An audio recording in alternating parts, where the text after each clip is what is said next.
What's going on, everybody? Today I'll be sharing the story of my FZ6 and why I might be looking to replace it. So stay tuned at the end for what I might be replacing it with.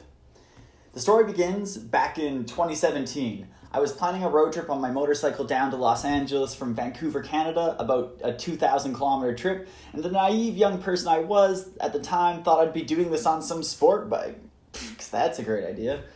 My top choices were a Yamaha R6, because I'd read it was comfortable, a Honda 600RR, and I know these are obviously not great for going long distances, and even worse for carrying things like a tent or a sleeping bag, because where do you keep these things? But like many young people, I didn't understand what a sport bike was meant to do and what would be incredibly painful to do on it. I thought I was compromising by looking at a 600 F4i, which I'd read was a more comfortable version of a 600RR, so I went and test drove one off Craigslist, and I got scared silly when I felt I could barely manage the power of the bike, let alone the snappy steering and bent over position.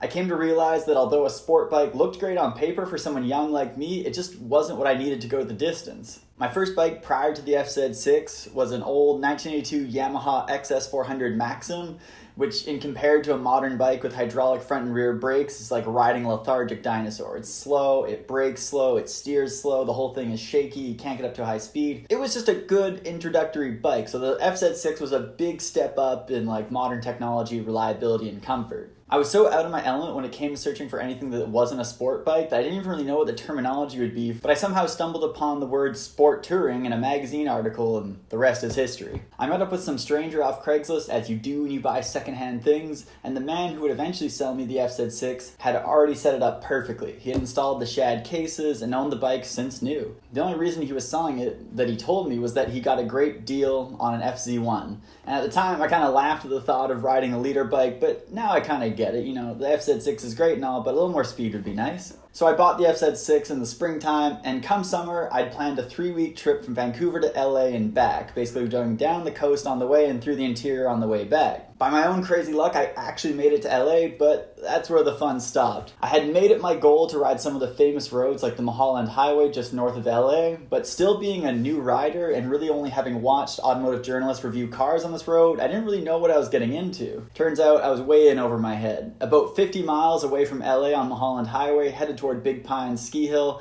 I stuffed the FZ6 into a barrier.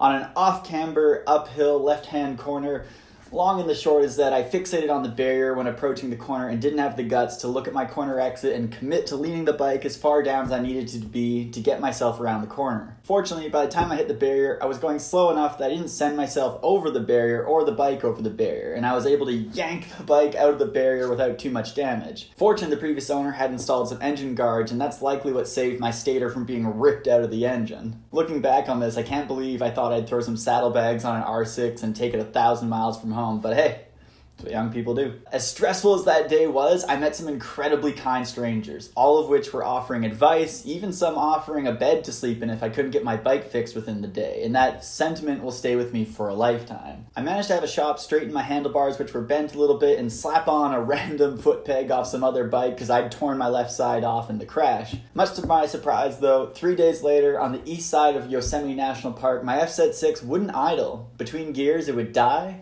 and I couldn't keep it alive. I would later learn that the crash had damaged the head gasket and it was now burning coolant.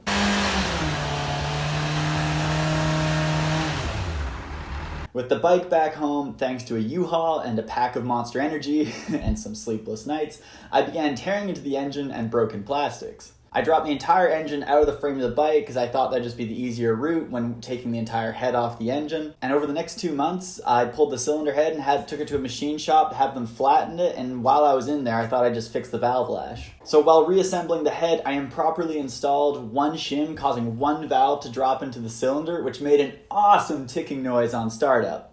So I had to tear it all back apart again just to fix one dropped valve, which was my own fault, but fortunately I didn't bend the valve or destroy the valve seat, so with the shim in the right spot and the keepers holding the valve, everything went back together and the FZ6 was back in good health. At least the engine was. With the plastic still to deal with, I pushed myself to learn how to use fiberglass and Bondo to repair the cracks in what I discovered to be a very expensive piece of plastic. Believe me, if I could have gotten color-matched fairings for my FZ6, I would have bought that in a heartbeat. But I couldn't find them, at least for a reasonable price and in reasonable condition. It's still hard to find these paint-matched plastics to this day.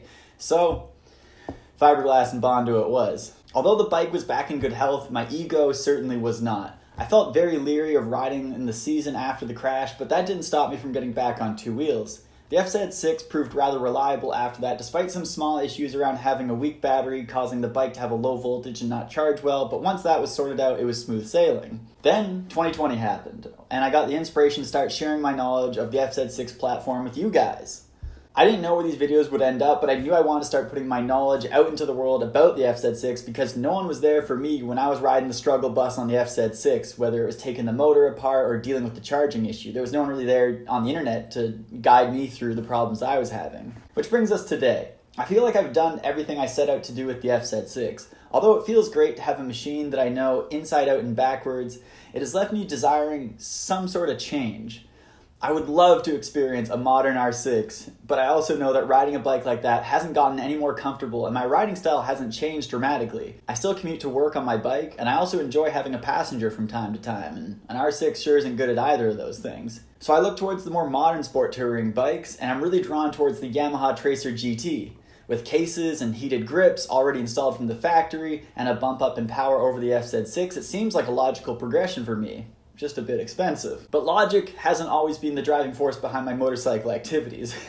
If I were really logical, I'd just drive a car and be safe. But we all know that safe isn't always fun. So that's the story of how I got into the FZ6 world, crashed it, and spent months fixing it, just pouring my blood, sweat, and tears into fixing a motor that I was very unfamiliar with, and how it led to me having a profound amount of knowledge that I felt like sharing in 2020 with you guys. And I'm just so glad that I've been able to help so many of you out there with my pain and suffering by putting out these videos about the bike. So I really enjoyed the bike. It's been a great fit. I have a hard time envisioning selling it, but at the same time, I just want something different. I've always wanted an R6, but that Tracer 900 GT is just perfect. It's everything I want, like the inverted forks, the good brakes, a little bit bump in power, a bit of an upright steering position. So I don't really have something that fits what my next bike would be. So if you have an idea, drop it in a comment down below. That would really help me out. But as always, thanks for watching, guys. Thanks for listening to my story.